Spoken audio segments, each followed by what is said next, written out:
So it's not just investors in the traditional industrial demand, but now you're having all of these AI server farms being built, and they need silver to actually open those and have them functional. Welcome to Alt Investing Made Easy, where we explore the complex world of alternative assets. I'm Roland, a securities attorney, investment advisor, and your co-host. And I'm Sarah, an investment advisor and corporate attorney, and your other co-host. We'll guide you through real estate, private equity, and more, making complex topics accessible. Tune in for insights that empower your financial journey. Let's make alt investing easy, one episode at a time. Hi, everyone. Welcome to Alt Investing Made Easy. Today, we're pleased to present an episode that has not only our guest, David Boehm from Blanchard & Company. He's the president and CEO. But also we have our colleague, Anthony Carano here. He works with us here at AIM, and he's here to help me conduct the interview today. So thanks for joining also, Anthony, but also definitely David. We're really excited today to talk about precious metals and how that fits into the landscape of alternative investments. So welcome. Great. Thanks for having me. Excellent. Well, as we get started, David, really excited to have you on. Why don't we kick things off? Just tell us a little bit about yourself. Sure. My name is David Boehm. I'm the president and CEO of Blanchard & Company. Blanchard's been around for over 50 years. Last year was our 50-year anniversary. And we got started. There's a great story, gets people interested in the topic. Back in 1974, when President Nixon was being inaugurated, our founder, James Blanchard, hired a plane to tow a banner behind it, much like you see on the coast, Gulf Coast or the East Coast, and it says, $11.99 all you can eat lobster. Well, instead, he had legalized gold on the back of it, and he flew it around the inauguration through the duration of it. Nowadays, I'm not sure you can even have a plane take off in that area. You'd have some serious problems. Well, it could probably take off. I think getting it. Yeah, that's not it, right? Sure. So he had the pilot flying around the entire inauguration, and shortly thereafter, President Nixon decided to allow retail investors like us to own gold, because prior to that, since 1933, it was illegal for us to own gold. So Jim Blanchard or James Blanchard really pioneered the industry, and 51 years later, here we are. Man, thank you. Yeah, that's just wild to think about, that as that citizens weren't able to own this. I think that's something that just gets lost in today's conversations. And I know, won't get kind of into the weeds about the history of that, because I'm sure there's plenty, you have some articles and things on your website kind of talking a little bit about the histories and how some of these things came to be. Well, excellent. Well, let's kind of jump into some things talking about like the macro and market context. In today's, digital age, there's a lot of opportunities, for investing. But when it comes to, gold and silver, why do you believe like a tangible assets, like gold and silver still matter in a digital first investing world? Well, certainly digital assets have taken investment world by storm, and it's certainly a younger demographic as well. Typically, people that are investing in precious metals are a little older, a little bit more conservative. But at the end of the day, what you're really looking at is counterparty risk with digital assets, and gold and silver just don't have that. We at Blanchard, we actually ship the gold and silver to the individuals. So they actually have it, they hold it.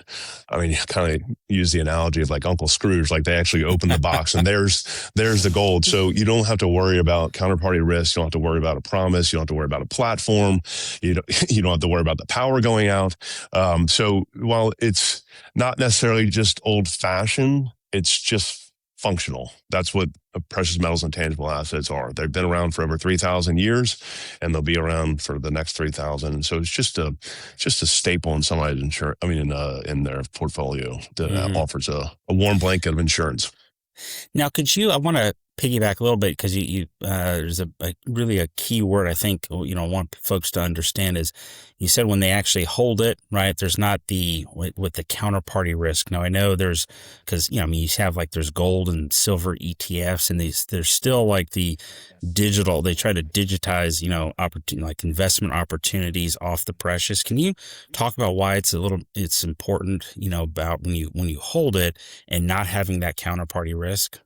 Sure. The best way of owning gold to us is the true proxy, which is the physical gold. So you can look it up in the Wall Street Journal and see what your gold is worth every day. Some of these ETFs, mining shares, futures, yes, they will track the price of gold, but you do have third-party counterparty risk. And let's take a mining share, for instance. What if the mine collapses? What if the CEO does something that the investors don't like or the stock market doesn't like?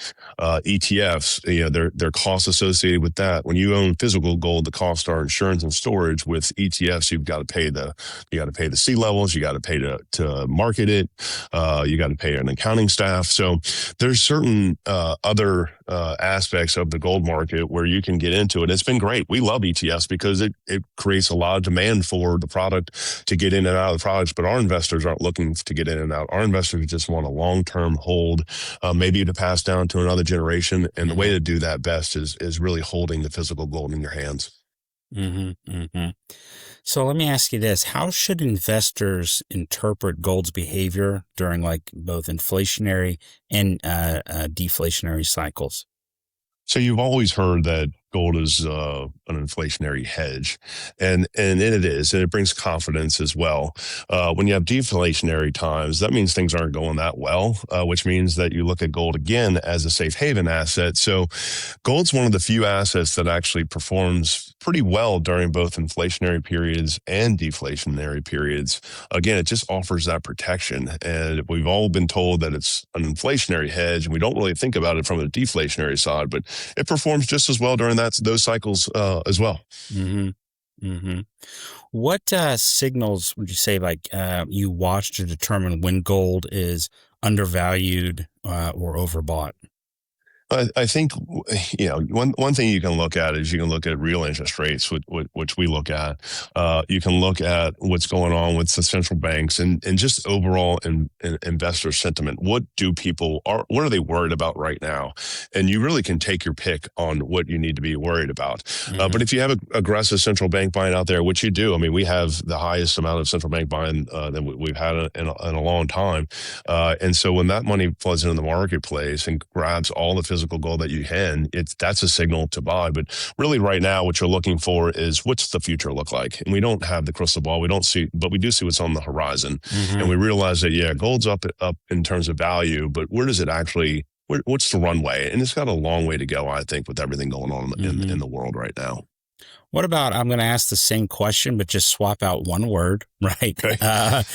Swap out word gold with silver. So like what signals do you watch to determine when silver is undervalued or overbought?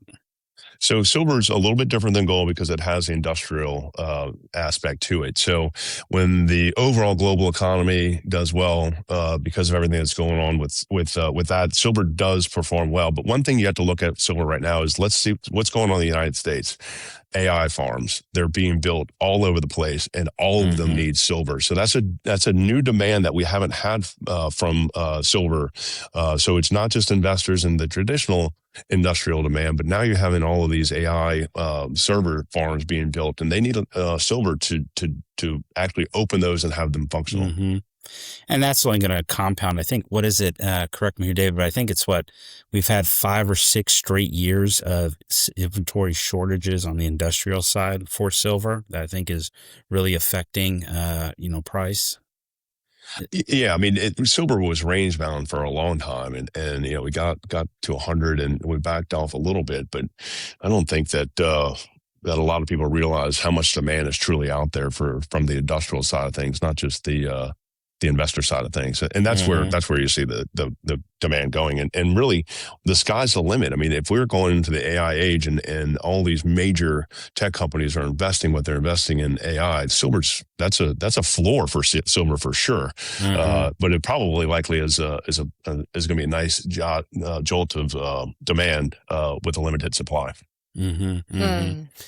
I have one more kind of question here around like just talking about like with the macro and market context. And that is, what would you say just in your experience is like the most misunderstood trend shaping the future of gold and silver?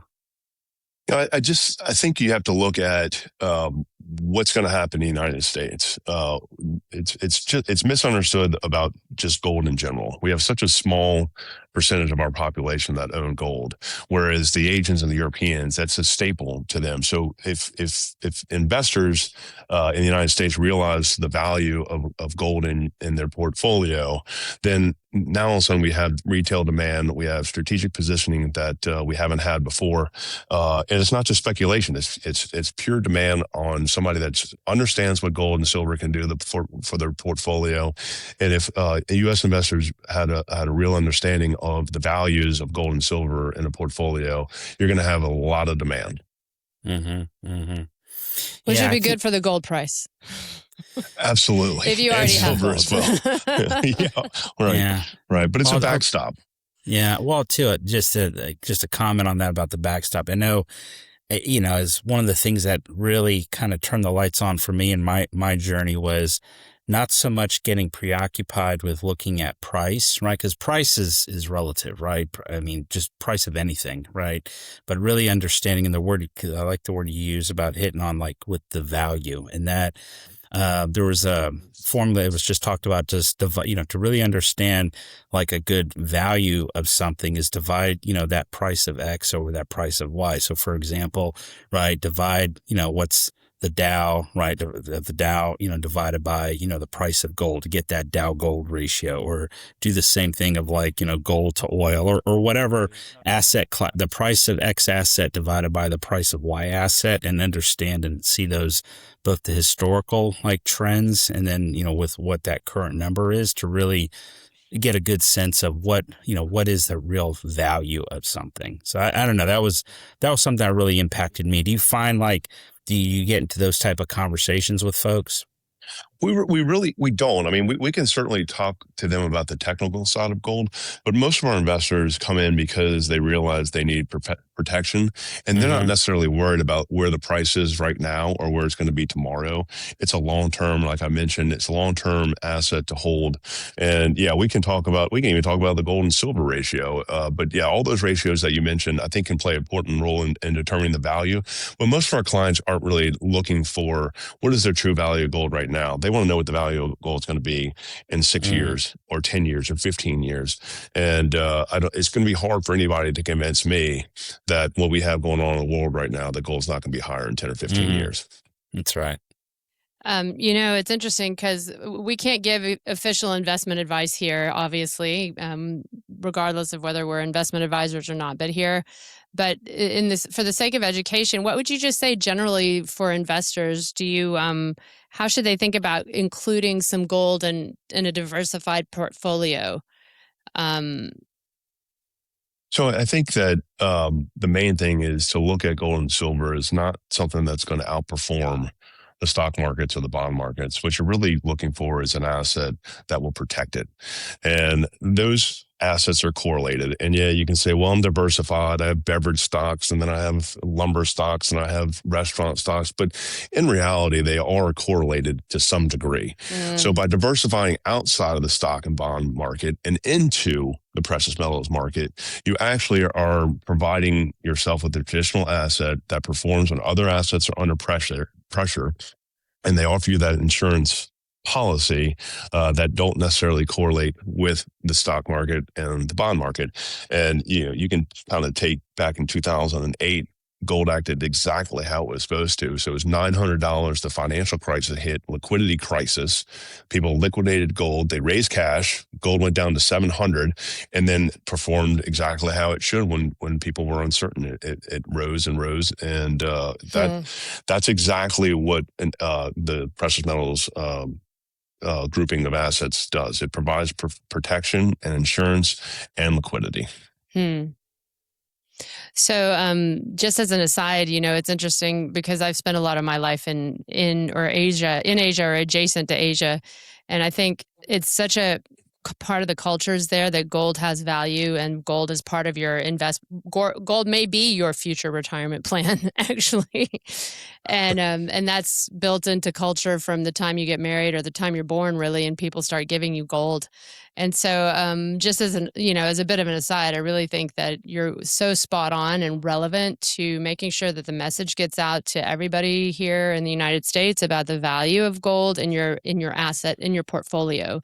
Whether you do your asset allocation in your portfolio or whether you have a professional who does that for you, I think this is a conversation probably worth having with your investment advisor. And just on that note, what do you typically see can be a good percentage to have in a portfolio? So it depends. So what we like to do at Blanchard is you're assigned a portfolio manager, kind of what you were talking about, your investment advisor. That Right. we wouldn't take the place of that investment advisor. We would just help with the allocation of Bullion. So we typically recommend 5 to 20% if you're conservative, maybe a little bit lower than 20 and making in 5 or 10% range.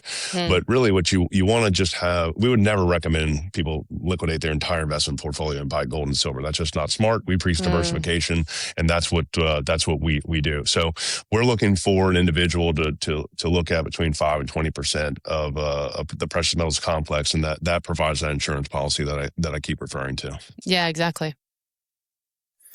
So on that note, for someone kind of new to precious metals, and there's a lot of options, right? Even within this space, there's a lot of different things to kind of choose from, mainly between bullion investing and then the numismatics. How would you explain the difference between the two for someone who's just now looking into this?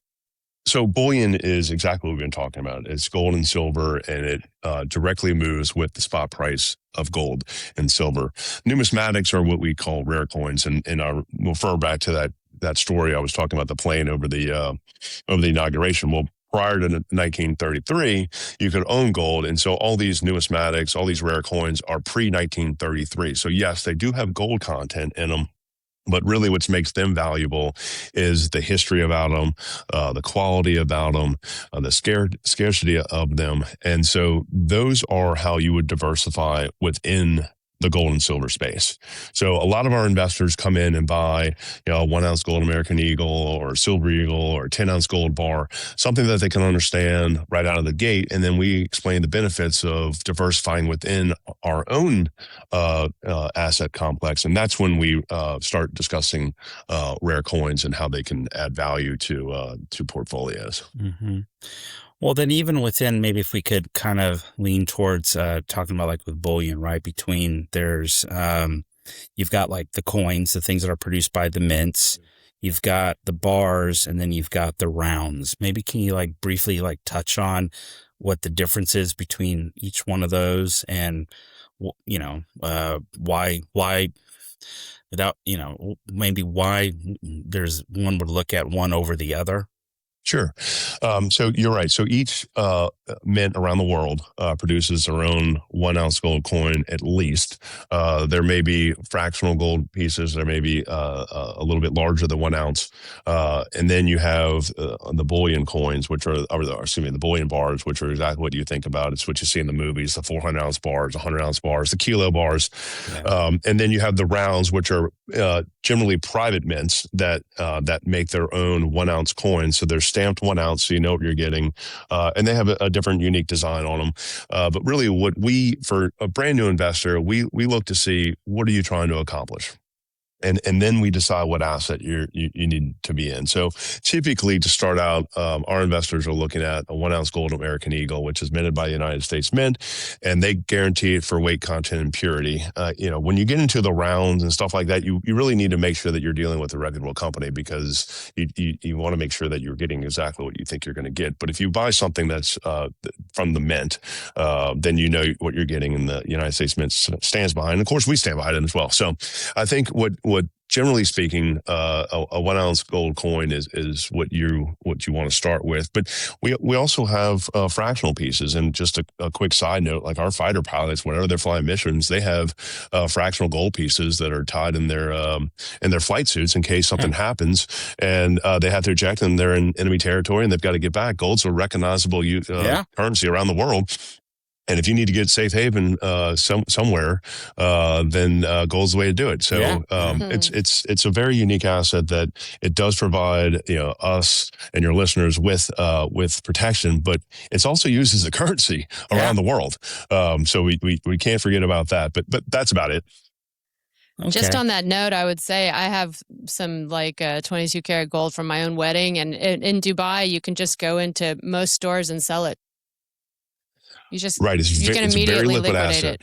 Like you don't have to go to a bank or through a broker. It's because the jewelry stores themselves are the brokers, because they take it and make jewelry from it.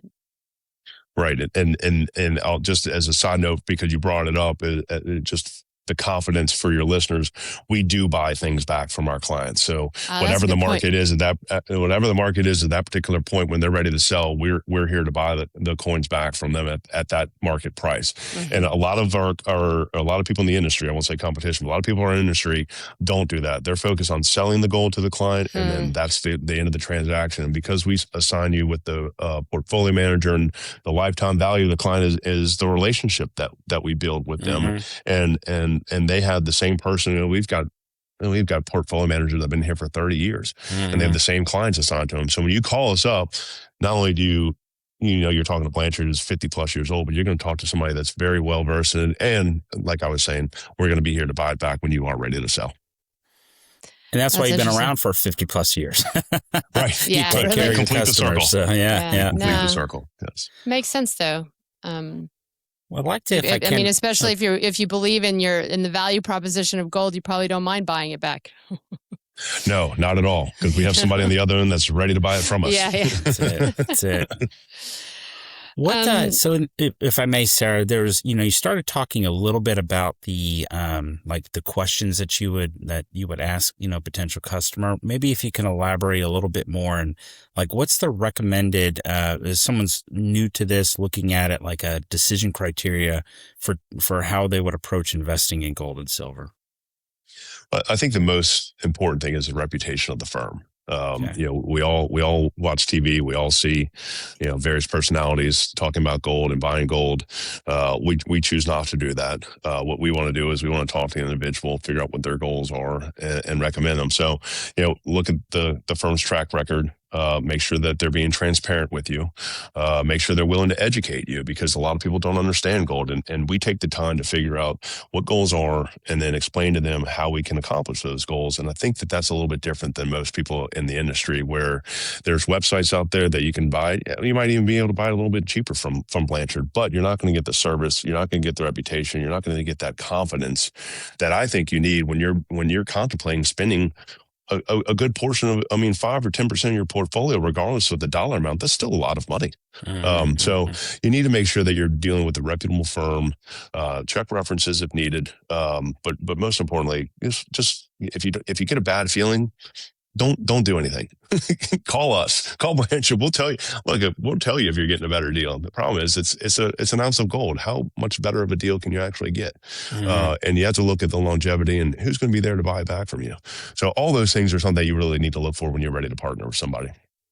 And I think that leads us to what a few red flags might be. So if to kind of approach that from the other direction, and actually risk is something we always want to talk about when we talk about the goodness of an asset, because every asset has some kind of risk, whether it's your process of engaging with the acquisition of that asset or whether it's the asset itself. But in this case, I think what you're saying is what would be some red flags just in terms of a potential partner, or who you might what you might want to hear from somebody that's leading you in a good direction versus a bad direction? Well, let me start with what you don't want to hear. You definitely don't want to hear high pressure sales tactics. Yeah. You don't want to hear guarantees about performance. So those are two red flags that you really want to watch out for. As far as what you do want to hear, you want to hear, I want to build a relationship with you. I want to understand what you're trying to do. I want to partner with you. I want you to know that I'm going to be here. Here's my number. I've been around for this many years. The firm's been around for this many years. I mean, when gold gets hot, you do have pop-ups, and we remember in 2008 and 2009 the cash for gold companies that were really on street corners and tents trying to buy people's gold back, and I'm sure they're a reputable company, but they weren't there for very long, and then firms just disappear. But we haven't. So I would encourage anybody that's looking for precious metals as an investment to just make sure you have a good feeling about it from not just the person that you're talking to at home, but do research. Find out online. Look at reviews. Look at what your peers have done. And nobody wants to be sold anymore. Everybody wants it to make their decision. So do all the research yourself before you're ready to call. And then you'll have the questions. And then if you like the answers to the questions, that's the firm that you should work with. Are there any certifications to look out for, like that might lend credibility to someone when they're coming in the gold industry? Some industries don't have specific ones, but so there's partnerships within the industry that people are members of, but that's about it. I really think that it's really up to the individual to do the due diligence and to be comfortable with it. And it sounds like I'm trying to be a little scary here, but all I want to do is make sure that your listeners have the appreciation for, hey, you want to do business with somebody that you can trust. Right. That's the bottom line. Yeah, which is what we all aspire to advise people, probably at least around this table. Right. So, Anthony, you want to move on? Yeah, I was going. So, after someone has, made a purchase, what are some of maybe the safest ways to store their gold and silver? Because we actually ship our metals to our clients, that is a question that needs to be answered. So there's a number of ways to do it. A home safe, insured, a safety deposit bank. There are depositories around the world that we partner with that if a client doesn't want to take possession of their gold, we can help them set up storage and insurance at various places around the world. Some people want their gold outside the financial system of the United States, which is fine. We're happy to help with that. Some people want to put it in their sock drawer. That's fine too. But I do think that it is important to think about what you're going to do with the gold once you open it up and you have that warm, fuzzy feeling about owning that warm blanket. But what are you going to do with it once you have it in hand? And so I would highly recommend either a home safe, where jewelry and whatever else, or an institution that has the professional vaulting. Mm-hmm, mm-hmm. And I know you've kind of touched on this a little bit, but I know, it's people are thinking about, for those that maybe aren't, holding on like long-term generational wealth preservation, but would look to try and, have an exit at some point, about the liquidity. Now, I know you mentioned you guys would buy it back. You have that posted on your website? We do. We have a buyback guarantee that anything that we sell, we will buy back at the then, and that's the key word, at the then current price. But yes, we make this full circle. It's liquid. You ship the coins back to us. As soon as we receive them, we strike the price, and then we literally send you a check. And it's really that easy. So compared to real estate and other alternative assets, this is certainly a lot more liquid. Right. And just out of curiosity, who do you use for this shipping? We use two primary carriers. We use USPS, registered and insured, which is the safest way, but it's also the slowest way. Right. And then we also use UPS, either overnight or second day. But both partners have been with us for a number of years, and that the shipping has been an issue for the entire United States. But the partnerships that we have with them, I think, are different than most. And because we're shipping what we're shipping, we're not shipping a T-shirt. We're shipping precious metals. So the box is different. The method of shipping is different. And the most important thing is that it gets to our clients and they take possession of it. And we make that happen every single time. So out there, if you buy some gold from David, keep the box. Right. In case you want to sell it back. And actually, it's funny you say that, because what we do for our clients is we will actually mail them empty boxes, so they can put it back in there, and so you don't have to worry about finding a box that's secure. We have the different packing tape than most people, so we send all that to the client, and when they're ready to sell it, they box it back up, send it to us, and we know that it's safe and secure because it's exactly how we would ship it out.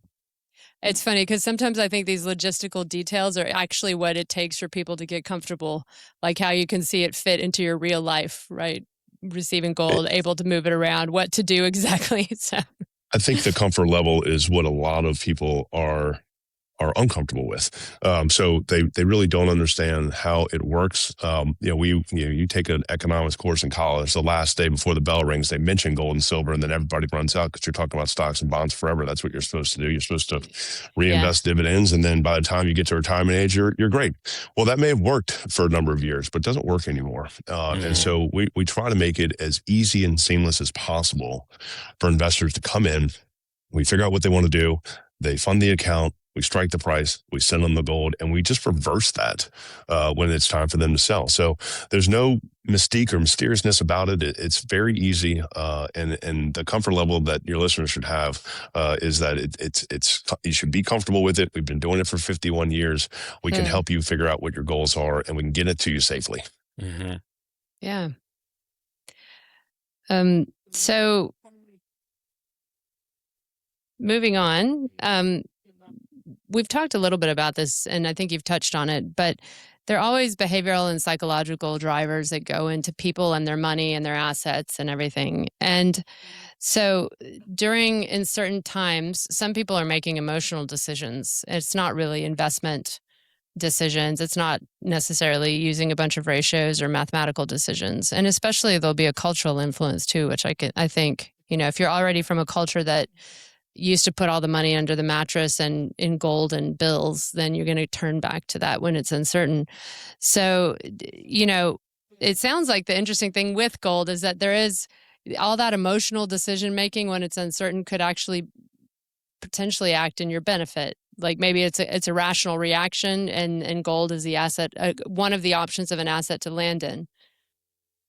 Yeah, when there are times of uncertainty, investors look for something that gives them confidence. And it can be a central bank, it could be institutions, it could be the retail investor. What people are looking for is, what can I have that I can go to sleep at night and be comfortable that when I wake up, things are going to be okay. Mm-hmm. And gold and silver are one of the few assets that actually give people, investors, a peace of mind during uncertain times. And you can go back however long you want to go back, and you can just see the trend that when there's uncertainty, the price of gold performs. Mm-hmm. Now, there may be a liquidity event in like 2008, where the price of gold did go down a little bit, but then it acted exactly like it's supposed to. So during times of uncertainty, you're looking for something that's going to give you confidence. And time again, gold and silver do that for portfolios. When do you think is like an emotional decision that you've seen made that maybe wasn't a good choice to make and get into precious metals? I think if you try to chase prices, I think that's kind of the hardest thing to do. They say catch a falling knife. There's a lot of truth to that. But really, what are you trying to do? What if your entry point is on day one, and you're waiting for the price of gold to go down $100, $1,000, $200? But your ultimate goal is that you want to hold it long term, and so you shouldn't be necessarily concerned about where it is right now. And if it's at $4,500 and it goes to $4,000, guess what? I'm calling you, and I'm gonna say, look, we can dollar cost average down a little bit. So if you have some more money to put into the marketplace, let's dollar cost average and get your cost from $4,500 to $4,250. So there's certainly some times where investors are hesitant because did I miss the boat? Is it too late? Is it too early? You just want to get into the market. Don't worry about timing. If you're even considering gold, you know what the real value is. It's not what's going to happen tomorrow or yesterday. It's going to be what happens in the next 6 months, 6 years, 10 years. That's what we try to explain to our clients. Yeah, that makes sense. So now, David, I know this has been great. Really appreciate so your much time and your information. insights. Good. I'm glad to hear that. Yeah, this has been fantastic. And I know, you've been featured on a lot of other, major financial media. What tends to be the most common question you get about gold? I'll piggyback on what we were just talking about. The biggest question I get is now a good time, and how do you do it? I mean, those two just come. I mean, nobody knows how to buy physical gold. So when's the right time? Yesterday, right? Or today or tomorrow. The right time is what are your financial goals? What are you trying to accomplish? And what are you looking for? Are you looking for a 5, 10, or 15-year plan? You want to pass it down to one generation to the other. So if you're looking to buy and hold, now is the right time. It doesn't matter what happened yesterday or today. It really matters what you think is going on in the future. And then the how to buy, we've already explained how easy it is. You fund your account, we send you the gold, and then when you're ready to sell it back, you send it to us and we send you a check. So it can be a little bit concerning because you're sending money and you're waiting for something in the mail, and it could be a lot of money in most cases. But we've been here for a long time. So when you're confident enough to say, hey, I'm ready to buy gold, and you're confident enough to invest with Blanchard and Company, I can assure you those two things right there are you're going to feel good about it. Excellent. And I have actually just a ahead, little Seth. bit of an aside. Sorry, before we continue. Do you have a title process? Like, is it specific? I know gold bars are numbered and coins would be numbered, but this is all it's going to be all based on a document that evidences weight, right? So there is no real, there's serial numbers on bars, but in reality, what you want to do is you want to buy, and I'm going to go back to this again. You want to buy from somebody that you have confidence in, so you know what you're getting. Yeah. There are people out there, just like every industry, they will take advantage of people. So you really want to make sure you're doing your due diligence, because there isn't a certification, or you don't get a piece of paper that says, "Oh, I own this gold." Right. So it's he who has the gold rules, right? The new golden rule. And so when you have that gold in your hand, that's yours. You own it, and that's your title right there. Right. It's physical possession. Yes. Well, what? So David, I know you've been at this a minute. What keeps you passionate about the gold and silver after decades in the industry? So I think that the performance, one, and then helping clients achieve what they're trying to achieve. I mean, we have 400,000 clients that we've helped over the years. And we hear stories of the relationship that they built with our portfolio managers. And the fact that when we walk out of here, well, I mean, hell, we're open 24/7 really. But when we walk out of here at the end of the day, and we've helped somebody achieve their financial goals, that's what we're all about. We're building relationships. We happen to sell gold, and we think gold's an asset for people to have. But the relationship that we have with the clients that we have, it's going to be second to none in the industry for sure. And I would put myself up and our company up to a lot of financial companies that are trying to help people. We do it, but we do it better. Yeah. Excellent. And as we wrap up, what's some of the best ways for folks to, if they want to reach out and connect either with you or with Blanchard, what's the best way for them to do that? Sure. If you're contemplating it and you want to get some more information, our website, blanchardgold.com. We've got everything you're going to need to make your decision there. And then just call our 1-800 number and talk to one of our portfolio managers. They will, it doesn't matter what the size of the investment is. We treat everybody as one person, as one individual, and we want to help achieve those goals. And our number's on our website, but it's 800-880-GOLD. How about that? 800-880-GOLD. They're quick. 4653. We must have got it 51 years ago when we started. That's it, man. Well, listen, Excellent. We'll put all those details in the show notes. And I think also I would say as a cautionary measure, make sure you talk to a human from Blanchard. I would assume that there are people out there trying to market to buy gold through a website, and that was probably not a good idea, I would assume. Yeah. So, all right. So let's see. Any more questions? David, anything else you want us to touch on? No, this has been great. I think we covered exactly what I would like to have covered, and I appreciate you guys having me on and giving me an audience to explain the benefits of owning gold. Well, and it's really great to meet someone who's so articulate about it, because I do think, like you say, it's all about education. So, yes, it is. I agree. All right. Well, thanks so much for being here. Everyone, this is David Boehm from Blanchard Company. And thanks for joining us today on this episode of Alt Investing Made Easy.